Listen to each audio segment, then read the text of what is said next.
Saya coba untuk langsung coba share screen. Oke, jadi sebelumnya perkenalkan nama saya Shauki. Eh, saya sekarang sedang riset mostly tentang machine learning dan artificial intelligence dan terutama aplikasinya di dunia industri kimia dan juga energi. Jadi yang mau saya sampaikan saat ini adalah tentang dasar-dasar dari deep learning. Saya buat slide ini untuk Industrial Engineering Undergraduates di Telkom University. Nah, kita langsung masuk. Apa itu deep learning? Nah, mungkin teman-teman udah sempat belajar sedikit tentang di mata kuliah data analitik ya, tentang machine learning, apa itu supervised learning, mungkin ada sedikit disinggung, ada unsupervised, enforcement learning. Mungkin ada enforcement learning dan unsupervised sangat sedikit disinggung. Tapi seperti yang sudah teman-teman dapatkan materinya bahwa supervised learning itu adalah untuk memprediksi sesuatu, bisa klasifikasi, bisa regresi, di dari suatu input didapatkan suatu output. Sedangkan unsupervised learning biasanya adalah tentang um, kita punya suatu data, bagaimana hubungan antara data itu sendiri. Sedangkan reinforcement learning bagaimana suatu mesin bekerja dari pengalaman. Kalau misalkan supervised dan unsupervised dari data, sedangkan reinforcement learning belajar dari pengalaman. Kita akan fokus ke supervised learning dan apa sebenarnya itu deep learning? Karena deep learning itu adalah suatu bagian dari uh, supervised learning.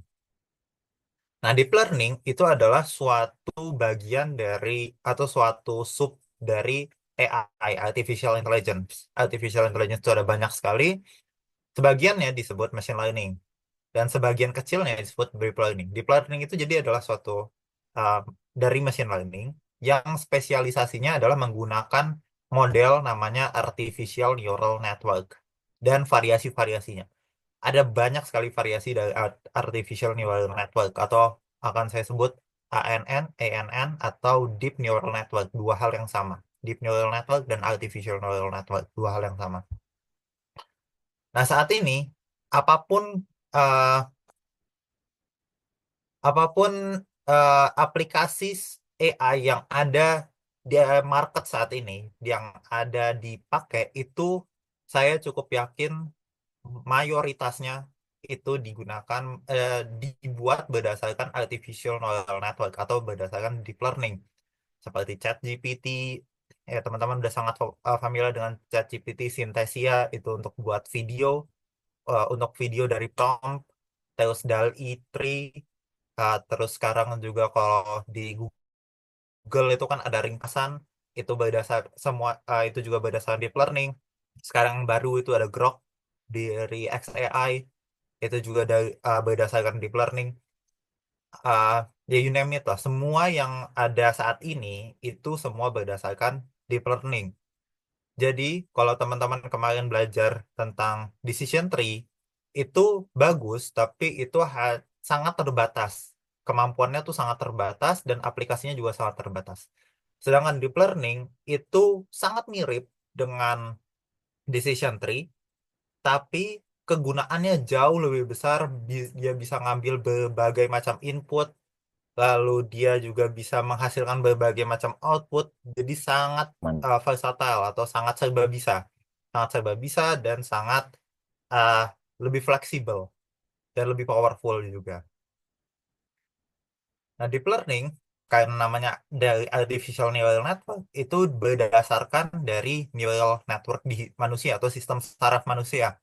Manusia punya sistem saraf yang intinya adalah dia nerima input, lalu mentransmisikan, lalu dikeluarkan masuk ke uh, neural sistem saraf yang lain, apa sel saraf yang lain.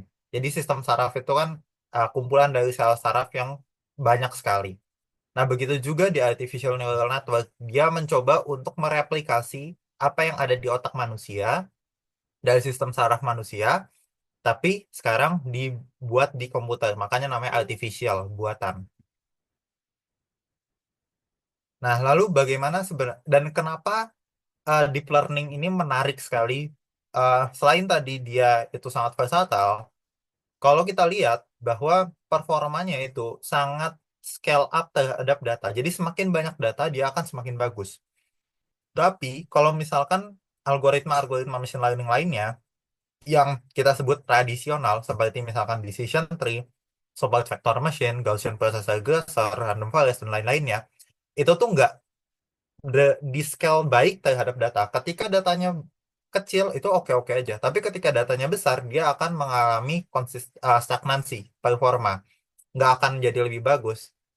Sedangkan kayak misalkan ChatGPT itu dilatih dari terabyte data yang berjumlah sangat besar sampai skalanya terabyte. Nah, kalau data sebanyak itu kita pakai machine learning yang tradisional itu nggak ada gunanya.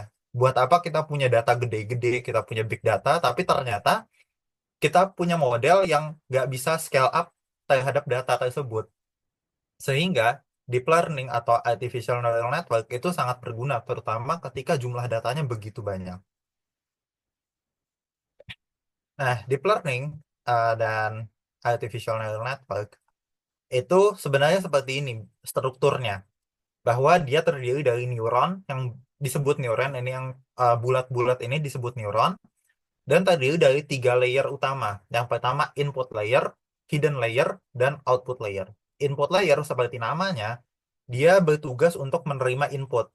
Hidden layer bertugas untuk melakukan processing, jadi bertugas untuk menghitung. Output layer bertugas untuk memberikan output. Jadi ada tiga layer yang ini, tiga layer penting ini, input layer, hidden layer, dan output layer.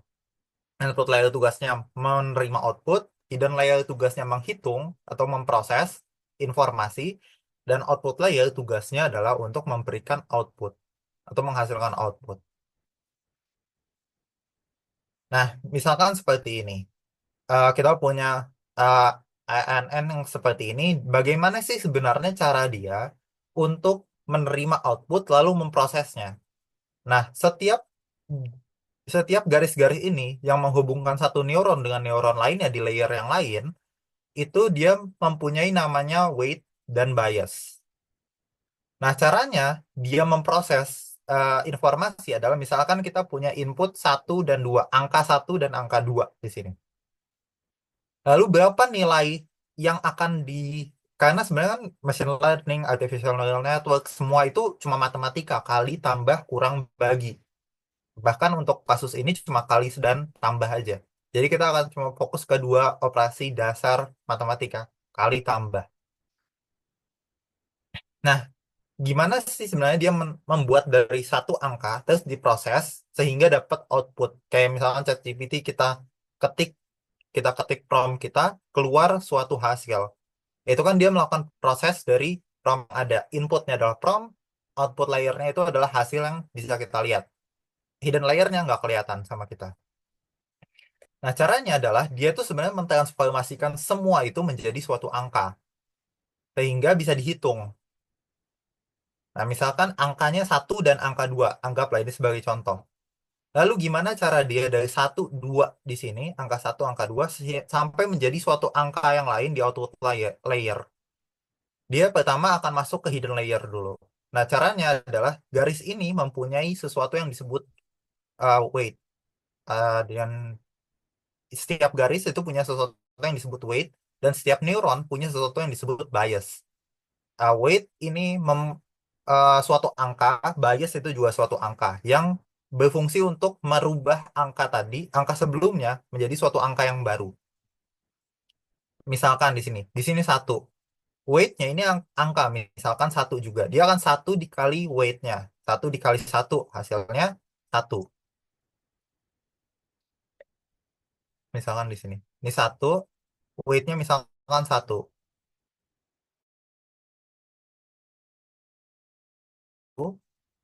Yaitu berasal dari sini. Ditambah 2 dikali weight 2. Misalkan weight 2-nya ini weight 2. Ini misalkan satu lagi, biar gampang aja. Ditambah 2 dikali satu. Yaitu hasilnya dari sini. Satu kali satu tambah dua kali satu jadi satu plus dua. Hasilnya tiga. Berarti Y ini tiga sekarang. Nah, habis itu ditambah suatu bias. Bias misalkan angkanya satu lagi. Jadi tiga tambah bias satu. Sehingga hasilnya empat. Nah, berarti di sini dia udah merubah angka dari satu dan 2 menjadi 4. Dan dia akan melakukan itu terus sebanyak berapa kali hidden layer sampai mencapai output layer. Dia akan merubah angka yang tadi di input layer dengan dikali weight ditambah bias sampai nyampe output layer. Begitu terus. Nah, oke. Nah, tapi kalau kita lihat di sini, sebenarnya kalau kita lihat ya persamaannya ini adalah sedikit matematis. Persamaannya ini adalah persamaan linear karena dia cuma kali tambah doang. Nah, masalahnya hubungan antara data itu kan nggak semuanya linear, ada yang non linear juga. Lalu pertanyaannya gimana kita kok bisa kok bisa neural network ini sangat versatile padahal dia cuma bisa linear doang di sini. Nah, jawabannya adalah karena dia memasukkan suatu fungsi yang membuat neural network ini nggak linear, yaitu namanya activation activation function atau fungsi aktivasi. Namanya F di sini. Nah, ini nggak usah terlalu pusing. Activation function ini adalah suatu persamaan matematis sederhana sekali. Ada banyak. Yang perlu kita ketahui itu bukan persamaannya, tapi nama-namanya dan kapan dia harus digunakan. Kayak misal ada yang namanya sigmoid activation function, ada tan tan hyperbolic, ada ReLU, ada linear, dan ada softmax. Dan ada banyak lainnya. Ada sigmoid, tan ReLU, linear, softmax. Paling nggak lima aja yang perlu kita ketahui.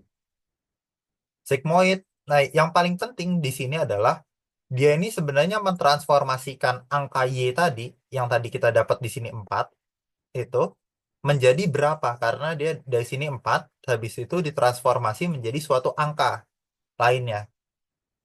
Kalau sigmoid mentransformasikan dari angkanya itu ditransformasikan jadi 0 sampai 1. Tan H ditransformasikan jadi -1 dan 1. Bisa dilihat di sini misalkan angka awalnya tadi yang tadi kita dapat di sini setelah dikali weight dan bias itu misalkan 4 ya tadi. Nah, kita lihat di sini. Kalau kita pakai sigmoid activation function, 4, nah kurang lebih di sini lah ya, itu ternyata dirubah menjadi satu dengan persamaan ini. Terus habis itu di sini tan H. Tan H kalau misalkan di sini 4, jadinya satu juga ternyata. Kalau ReLU, misalkan tadi 4, dia linear di sini. 4 dirubah menjadi tetap 4. Linear atau nggak ada activation function sama sekali, berarti nggak ngapa-ngapain. Softmax itu khusus untuk klasifikasi.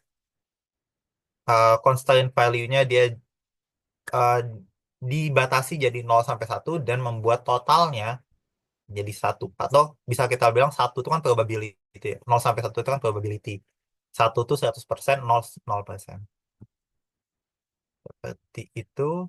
Nah, ini contohnya.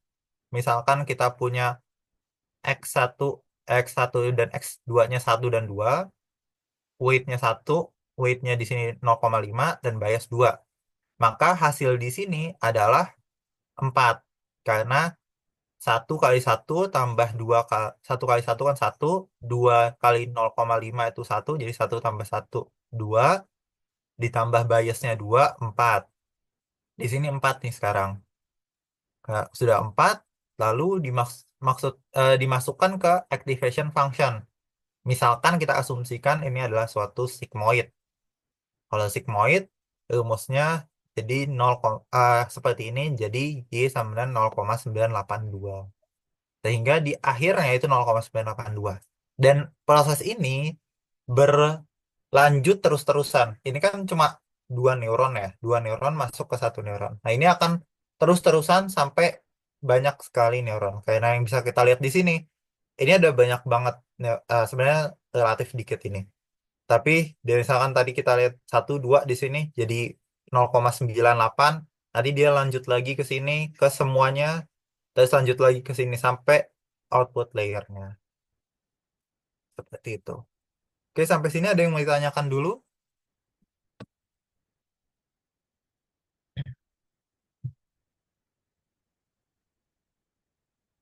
Oke, kita lanjut kalau gitu, kalau belum ada yang mau ditanyakan. Tapi intinya adalah ini basic dari bagaimana mayoritas software yang ada sekarang, terutama yang berdasarkan AI bekerja. Dan ini akan sama terus, apapun itu softwarenya sampai mungkin kalau ada perbedaan sedikit-sedikit, kalau ada variasinya, tapi in general konsepnya akan selalu seperti ini.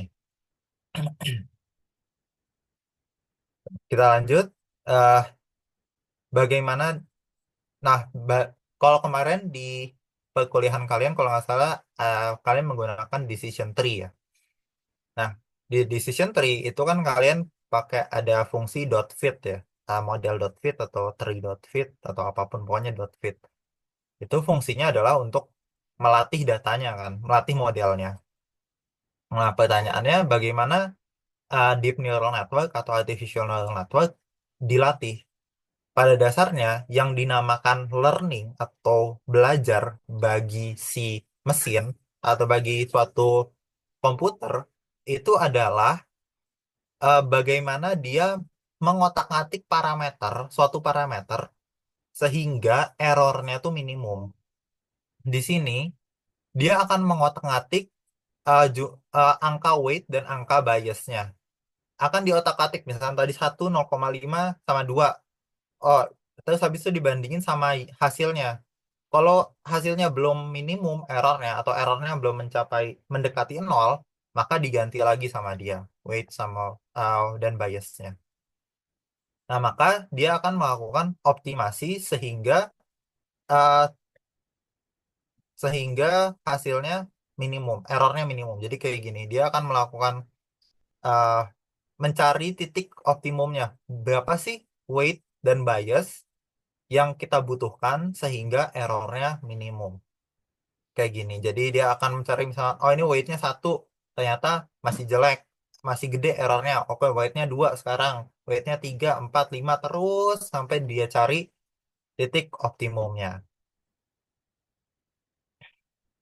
Nah, bagaimana dia mencari titik optimumnya? Ada satu parameter penting yang harus kita ketahui, yaitu yang disebut learning rate.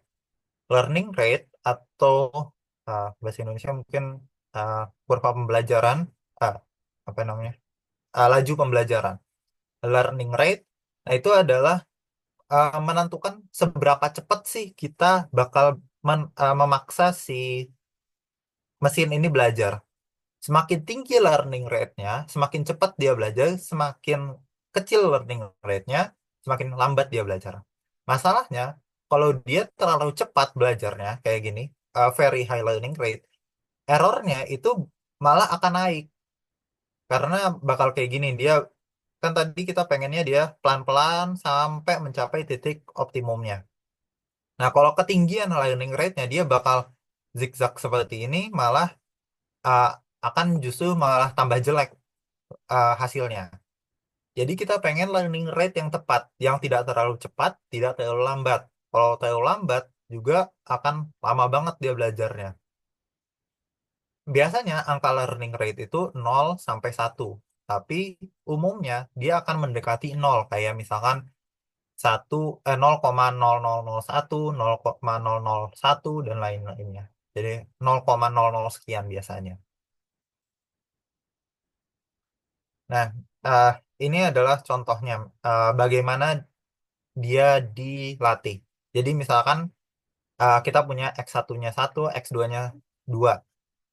Kita punya data seperti ini, dan kita tahu bahwa targetnya, Y-nya, itu adalah 6. Nah, bagaimana 1 dan 2 ini bisa mentransformasikan nilai ke 6? Nah, misalkan awalnya adalah weight-nya, pertama kali kita coba weight-nya 0 dan bias 0. Hasilnya di sini 1 kali 0, 0. ditambah 2 kali nol, nol. Ditambah biasnya nol, hasilnya nol.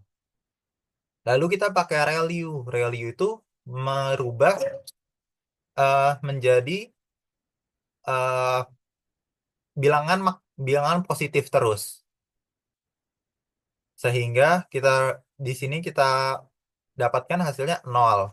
Nah, errornya itu adalah nol dikurangi 6 dikuadratin. Hasilnya menjadi 36. Nah, ini kan errornya masih besar. Dia akan melakukan optimasi sehingga uh, weight dan weight dan biasnya diubah-ubah. Dia akan Oke, sekarang percobaan kedua. Gimana kalau weightnya satu dan biasnya satu? Weight satu, weight duanya satu, biasnya satu. Di sini sekarang satu kali satu hasilnya satu, ditambah dua kali satu hasilnya dua. Satu tambah dua jadi tiga, ditambah biasnya satu, empat. Value basically membuat dia jadi tetap empat. Nah, sekarang errornya tadi 36 berubah jadi 4, makin kecil kan? Berarti dia akan merasa, oh, berarti kalau saya tambahin weight-nya satu, ini tambah bagus nih, karena errornya makin kecil. Kita tam- kita kita coba lagi sampai errornya nol. Kita tambahin weight-nya 2, sekarang biasnya 2. Jadi 8. Satu kali 2 2, 2 kali 2 4. 2 tambah 4, 6, ditambah bias 2 jadi 8. Lalu masuk ke activation functionnya ReLU, jadi 8. Errornya ternyata 4. Sebelumnya 4, sekarang 4. Oh, berarti ini pasti ada di tengah-tengahnya nih. Tengah-tengah antara yang tadi weight satu semua, weight sama bias semua satu, sama weight sama biasnya 2. Pasti ada di tengah-tengahnya. Maka dia akan mencari tengah-tengahnya. Misalkan weight satunya 2, biasnya 2, tapi weight 2-nya satu. Maka hasilnya akan 6. Hasilnya 6, ternyata errornya nol. Nah, itulah cara bagaimana dia bekerja, bagaimana dia belajar. Dia akan mencoba-coba merubah-rubah nilai weight, nilai bias, sehingga errornya itu nol, atau mendekati nol paling tidak. Oke, sampai sini ada yang bertanyakan?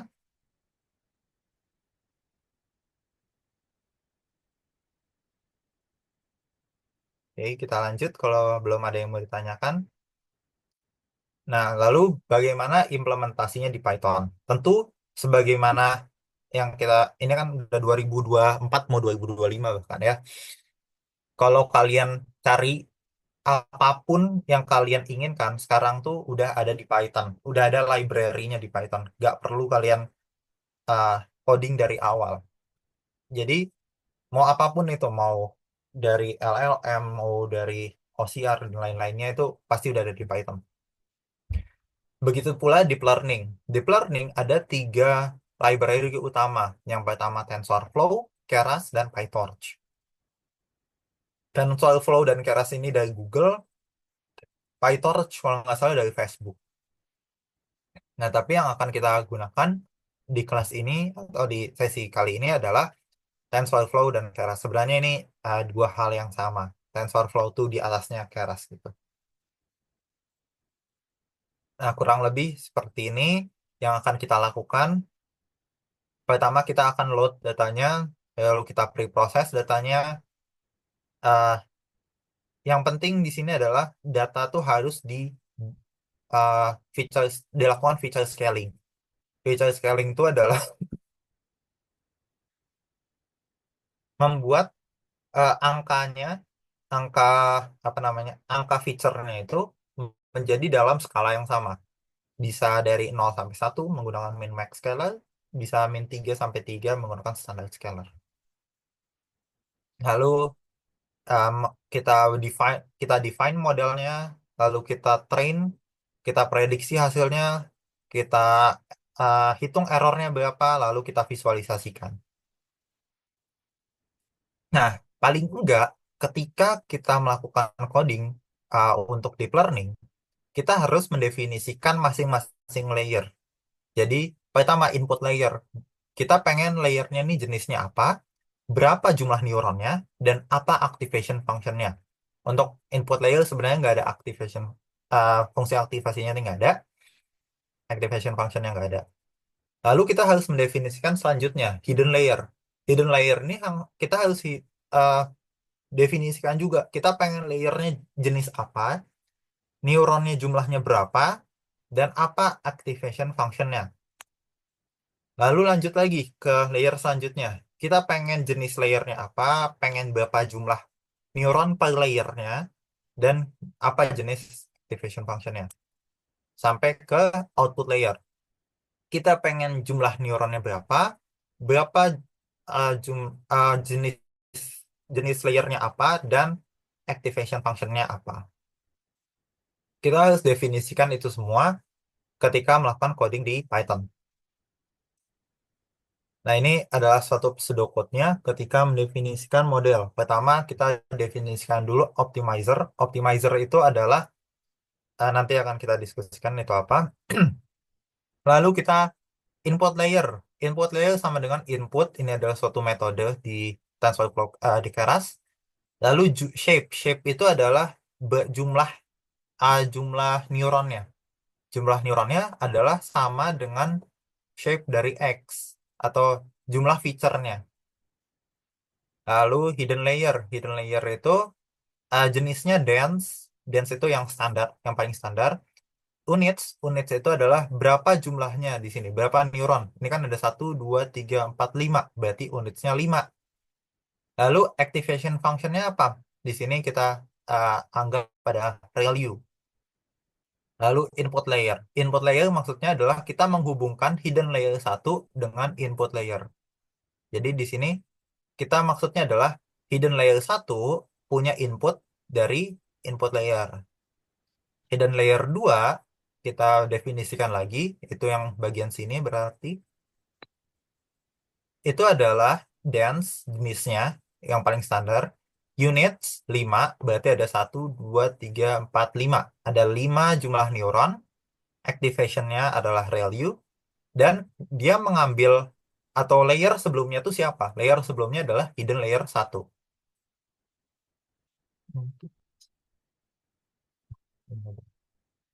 Terakhir, output layer. Output layer berarti yang ini. Di sini ada 1, 2, 3, 4. Ada 4 jumlah uh, neuronnya. Dia jenisnya dense. Dense itu adalah yang paling standar. Balik lagi, units sama dengan np.shape y 1 atau juga bisa diganti angka 4. Lalu activation value. Sebelumnya, sebelum output layer, siapa layernya? Siapa layer yang mana? Yaitu hidden layer 2. Lalu kita kita bilang model sama dengan model pakai M kapital, input layer, output layer. Maksudnya adalah siapa inputnya, siapa output dari suatu model yang kita pengen buat. Lalu compile, kita compile modelnya, model.compile, optimizer, Adam, loss. Nah, loss dan metric akan kita cover selanjutnya. Tapi ini adalah apa jenis error yang pengen kita pakai. Karena kan banyak ya cara ngitung error. Ada di misalkan kalau yang tadi kita coba di sini adalah squared error. Di sini squared error, ada juga error dalam bentuk persentase dan lain-lainnya. Ada banyak sekali cara menghitung error. Nah, tapi di sini kita pakai misalkan categorical cross entropy. Terus metriknya akurasi. Nah, lalu kita train modelnya. Kita latih modelnya, model.fit X, Y. X ini maksudnya adalah data inputnya, Y ini adalah uh, targetnya, batch size 32, epoch dan verbose. Verbose 1 dan batch size kayaknya nggak akan kita diskusikan hari ini karena terlalu dalam. Yang penting adalah epoch. Epoch itu adalah jumlah berapa kali kita mau melakukan iterasi atau melakukan percobaan. Kayak misalkan yang kita lakukan di sini, ini ketika kita udah selesai sampai ujung, ini adalah satu epoch. Lalu kita ulang lagi, berarti 2 epoch. Kita ulang lagi sekali lagi, 3 epoch. Kita ulang lagi sekali lagi, 4 epoch. Nah, kita harus ngasih tahuin kita mau ngulang ini berapa kali. Misalkan 100 kali, berarti kita akan ngulang ini 100 kali. Tentu kan kalau di sini kita tahu yang kita butuhkan ternyata cuma 4. Tapi kita tahu angka 4 itu setelah dicobain kan. Sebelum dicobain kita nggak tahu nih angka 4 ini dapat dari mana. Maka biasanya jumlah epoch itu angka gede aja. Kayak 100, 1000, 10.000. Bisa jadi dia selesai di ke 40, ke 50, ke 60, nggak ada yang tahu. Jadi biasanya kasih aja angka misalkan 100. Nanti misalkan ketika udah kita run kodenya, oh ternyata belum selesai. Ya udah kita ulang lagi, kita tambahin jadi 1000 gitu. Jadi epoch itu adalah jumlah berapa kali dia iterasi atau mencoba eh, apa namanya? Mencoba ngitung si apa namanya? Si neural networknya. Jadi biasanya epoch ini adalah suatu angka yang gede aja, 100 kali 50, 1000, 10.000, berapapun.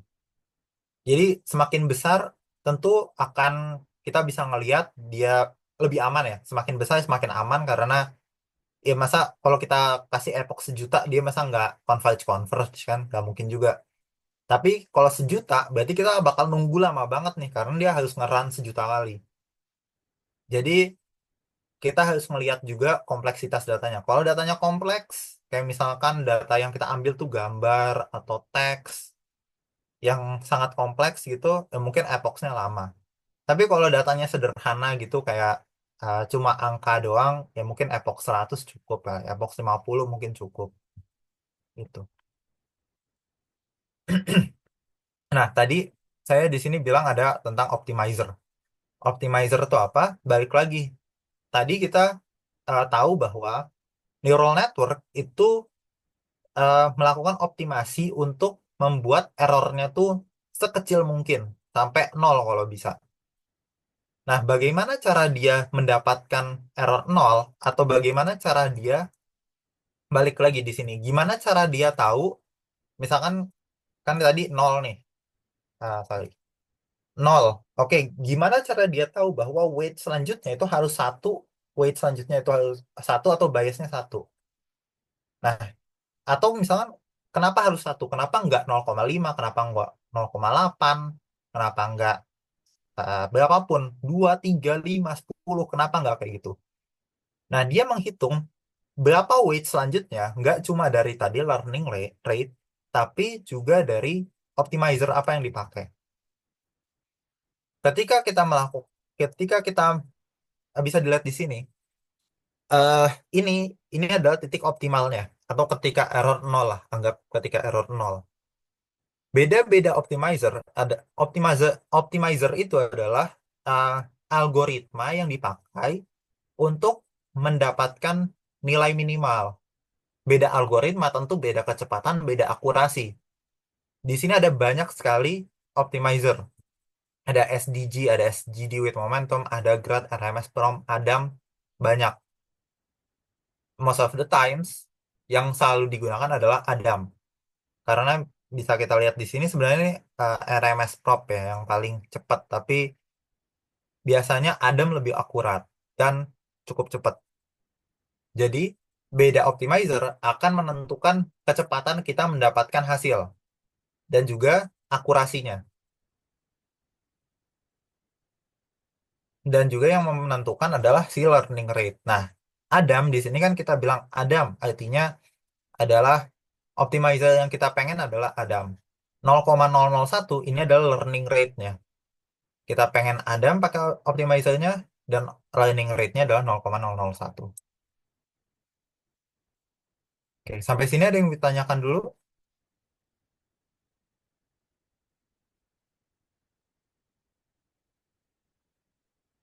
Oke, kalau nggak ada, kita lanjut ke arsitektur dari ANN atau Artificial Neural Network. Banyak sebenarnya arsitekturnya atau bagaimana kita mendefinisikan neuron setiap layer itu bebas, nggak ada aturannya. Tapi best practice-nya yang digunakan orang itu biasanya kelipatan 8, 1, 2, 4, 8, 16, 32, 64, 128, 256, dan selanjutnya. Tapi sebenarnya bisa berapapun, bisa 1000, 1, 200, 400, 2, berapapun bisa. Biasanya ada yang bikin expand, sorry ini kebalik ya. harusnya expanding kayak gini. Jadi misalkan 2 4 8 16 32 64. Atau ada juga yang bentuknya contracting kayak gini, 4 eh, 32 16 8 4 dan selanjutnya. Atau bisa juga dibuat konstan. Misalnya 8 8 8 8 gitu. Bisa berapapun, bisa sebebas apapun. Ini best practice-nya aja. Best practice-nya adalah em, kelipatan ini, 1 2 4 8 16 32 64 128 dan selanjutnya. Oke, sampai sini ada yang mau ditanyakan sebelum kita masuk ke hands-on dengan Python? Permisi Pak, izin bertanya. Ya, Kalau silahkan. di yang sintaks yang tadi Bapak jelasin, oke, yang mengenai batch size itu kan tadi Bapak bilang agak rumit ya. Itu Hmm. emang udah ketentuannya lebih atau standarnya itu emang 32 atau berapa gitu? Ah iya, standarnya biasanya 32 64 16. Biasanya gitu. Biasanya ngikutin bitnya komputer. 8 16 32 64. Tapi umumnya 32. Oke. Oke, sama satu lagi, boleh tadi kan Bapak bilang di yang output layer itu yang np.shape-nya itu kan Iya, bisa diganti langsung ke angka sesuai sama ininya ya, sama betul. neuronnya. Itu kenapa di sini perlu pakai np.shape gitu Pak? Kenapa nggak langsung pakai tulis di angka 4 atau berapa gitu? Oke, pertanyaan bagus. Kenapa saya pakai np.shape di sini? Sebenarnya kurang bagus untuk di apa namanya? Untuk di materi. Tapi sebenarnya yang pengen saya kasih tahu adalah np.shape itu menghasilkan gini. Misalkan kita punya data x1, x2, x3, y. Ini adalah feature-nya. Feature ini adalah labelnya. Nah, eh, berapa sih jumlah kita mulai dari input layer karena saya juga pakai np.shape di sini. Berapa sih jumlah neuron di input layer? Ini fix sebenarnya, bukan sesuai mau kita, tapi sesuai datanya. Kalau datanya punya 3 feature, ya harus 3. Kalau datanya punya 10 feature, ya harus 10. Nggak boleh datanya punya 10 feature, kita ngasih 11. Itu nggak boleh. Harus sesuai dengan jumlah feature di data atau jumlah kolom yang ada di datanya. np.shape itu menghasilkan suatu angka yang nilainya sama dengan jumlah feature. Sehingga kalau misalkan saya pakai misalkan saya ganti di sini angka misalkan 5, boleh nggak? Boleh. Saya ganti angka 5. Masalahnya kalau saya copy paste ini ke kode lain dengan data lain itu nggak akan langsung bekerja. Kenapa? Karena data lain yang saya punya belum tentu input layernya butuh 5. Jangan-jangan butuh 7, jangan-jangan butuh 9, 100, berapapun. Tapi kalau saya pakai np.shape x square bracket 1, dia akan selalu bekerja. Kenapa? Karena dia akan nyari x ini berapa sih feature-nya. Misalnya feature-nya 10, ya dia akan ngasih angka 10. Kalau feature-nya 5, ya dia akan ngasih angka 5. Jadi lebih fleksibel.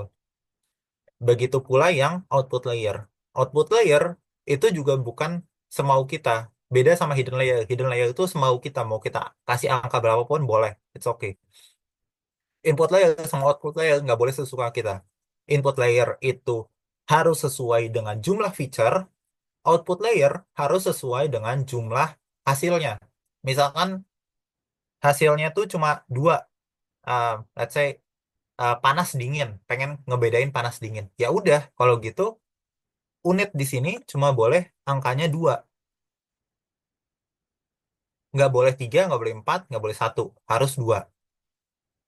Nah, masalahnya kalau saya copy paste ini kode ini ke data lain belum tentu bekerja. Kalau saya kasih 2 unit sama dengan 2. Tapi kalau saya bilang np.shape y, dia akan ngelihat y ini y-nya ini atau labelnya itu tuh berapa sih kolomnya, ada berapa angkanya sih. Nah, kalau misalkan kalau misalkan jumlah kolomnya atau jumlah labelnya ada 2, ya dia akan jadi 2. Kalau jumlah labelnya 3, ya akan ada 3. Sehingga menggunakan kayak gini, pakai np.shape x atau np.shape y, itu jauh lebih fleksibel dibandingkan kalau kita masukin angka langsung. Seperti itu. Oke, satu lagi Pak, boleh. Ya, Itu silakan. cara nentuin jumlah neuron di hidden layers itu bener, bebas atau gimana? Bebas. Oke, Bebas. Itu yang disebut hyperparameter. Jadi saya di sini kayaknya nggak terlalu apa namanya, nggak nyinggung, tapi itu namanya hyperparameter. Hyperparameter itu apa? Itu adalah suatu input yang kita masukkan ke model dan itu suka-suka kita. Tapi tentu ada konsekuensinya. Misalkan kita kasih input hidden layernya 1 sama hidden layernya 10, performanya sama atau beda? Beda jelas. Jadi itu memang suka-suka kita, tapi ada konsekuensinya. Misalnya 100 apa namanya, hidden layernya 1 sama 100 beda, hasilnya pasti beda. Tapi itu bebasnya kita. Bagaimana cara nentuin? Terus gimana, kan balik lagi. Kalau kita itu bebas tapi ada konsekuensinya, gimana caranya kita nentuin nilainya yang paling bagus? Kan tentu kita nggak pengen suka-suka kita doang, kita pengennya dapat yang paling bagus. Nah, itu nanti ada satu lagi, uh, ad, terpisah lah. Itu namanya hyperparameter optimization.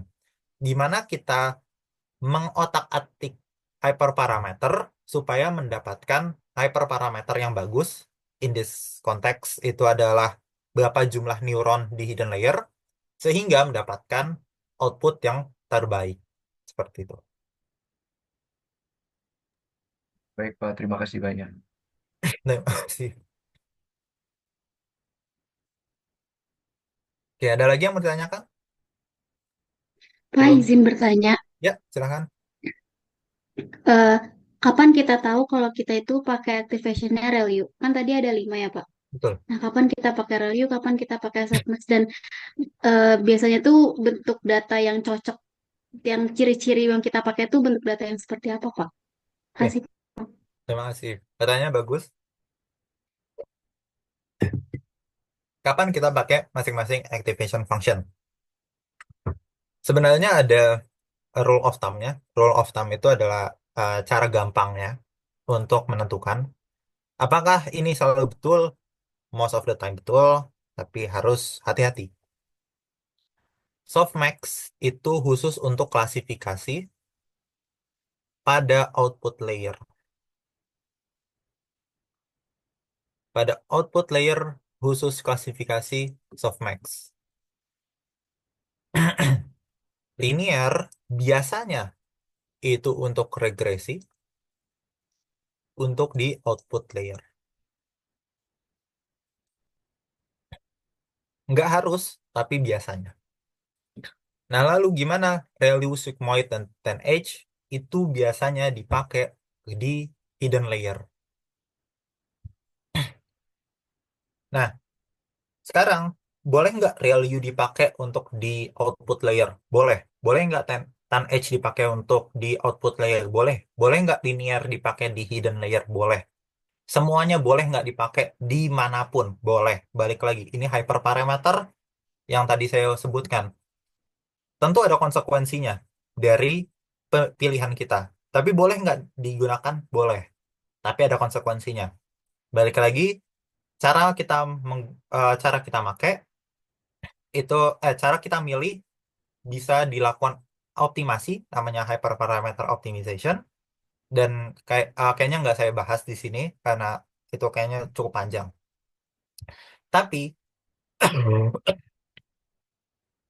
selain kita lakukan optimasi, ada cara gampangnya, yaitu dari pemahaman kita sendiri terhadap masing-masing activation function. Anggap gini, kita tahu data kita. Data kita itu adalah misalkan suhu. Eh, Sorry, misalkan kita memprediksi suhu besok. Suhu besok. Nah, pertanyaannya, suhu itu boleh negatif nggak? Temperatur itu boleh negatif nggak? Kan boleh-boleh aja toh. Bisa -1, bisa 0, bisa -20, bisa 50, berapa aja suhu. Kan nggak harus Bisa nggak harus di Indonesia kan, bisa jadi di luar negeri, di kutub utara gitu suhunya minus. Nah, kalau suhunya minus, mungkin nggak pakai ReLU. Jawabannya nggak mungkin. Kenapa? Karena dia membatasi suatu value itu menjadi nol sampai tahingga. Artinya, kalau kita pakai ReLU di output layer, kita nggak akan pernah mungkin dapat hasil negatif.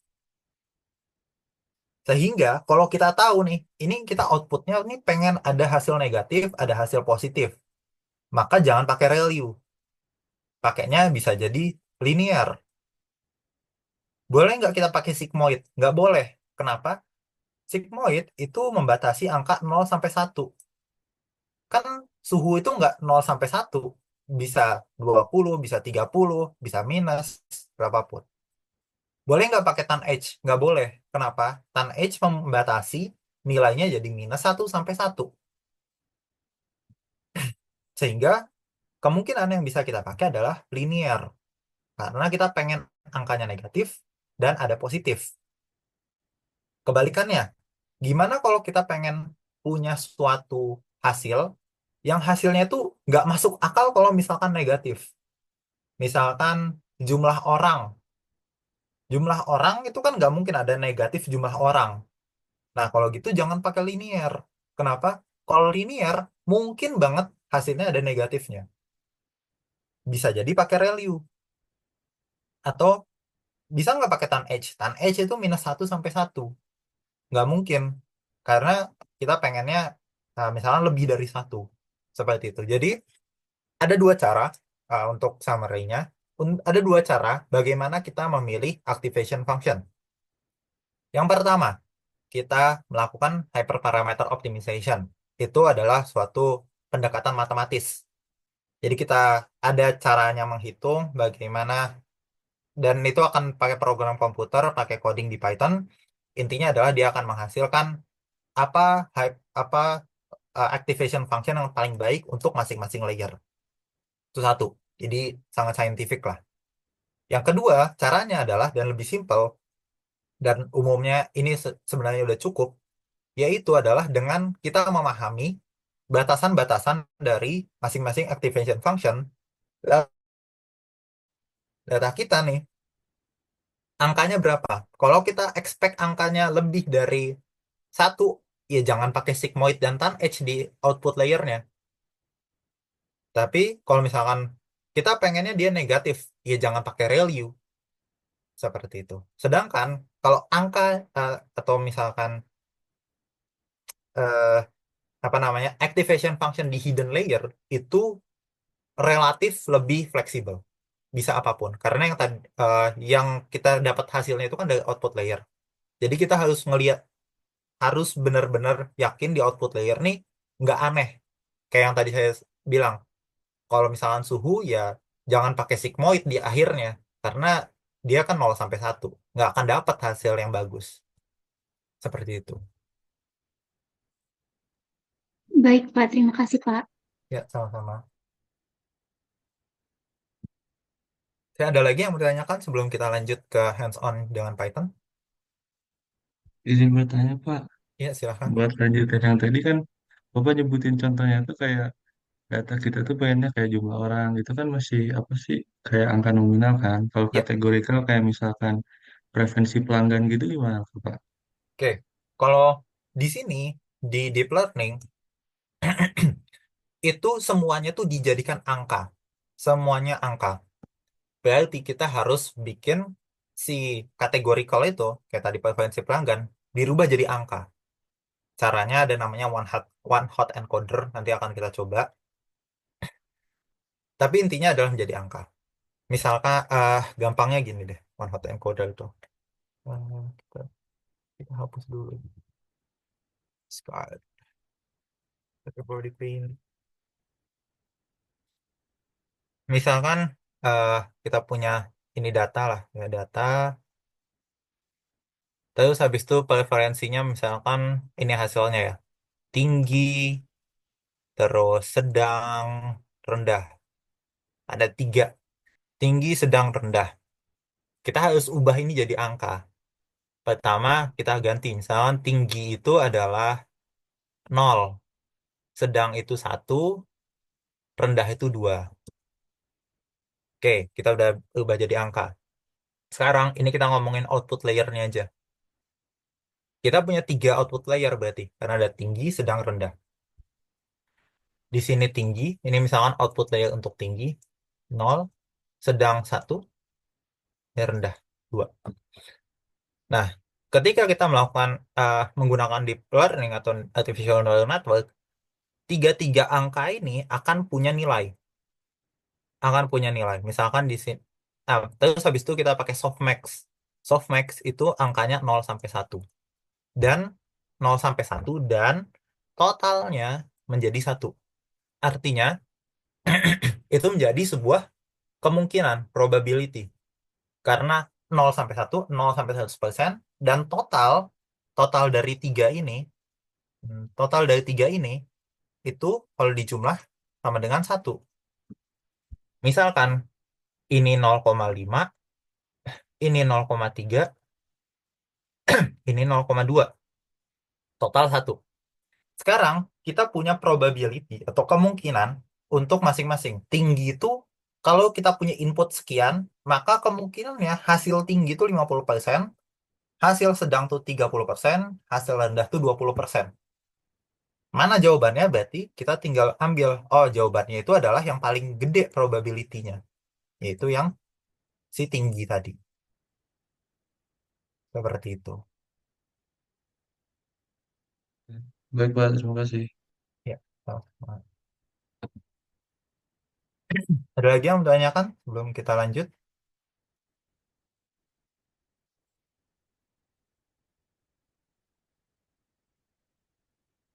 Oke, kalau tidak ada, kita lanjut ke contohnya. Oke, kita contohnya ini adalah sebenarnya paling basic. Mungkin teman-teman udah eh, cukup familiar. Saya nggak tahu juga familiar dengan dataset ini, dataset Iris. Dataset ini biasanya disebut sebagai Hello World-nya untuk machine learning. Jadi ini dataset yang paling umum digunakan kalau orang mau belajar apapun algoritma machine learning. Namanya Iris dataset. Tentu ini hampir nggak ada korelasinya ya dengan studi teman-teman sekalian. Tapi ini bagian dari pembelajaran aja. Nah, jadi intinya adalah di dataset ini kita pengen mengklasifikasikan suatu bunga, namanya nama bunganya adalah bunga iris, dan ada 3 spesies dari bunga iris ini: iris setosa, iris versicolor, dan iris virginica. Nah, iris setosa dan iris versicolor saya coba untuk langsung coba share screen. Oke, jadi sebelumnya perkenalkan nama saya Syauki. Eh, saya sekarang